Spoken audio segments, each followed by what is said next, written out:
إن ربك هو الخلاق العليم ولقد آتيناك 7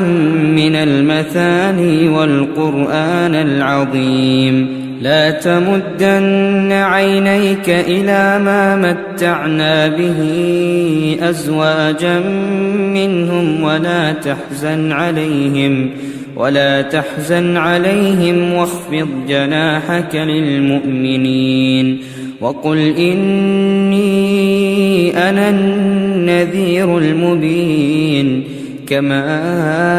أنزلنا على المقتسمين الذين جعلوا القرآن عضين فوربك لنسألنهم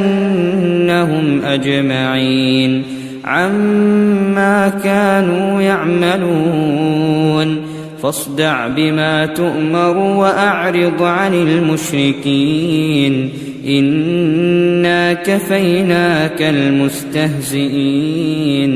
الذين يجعلون مع الله إلها آخر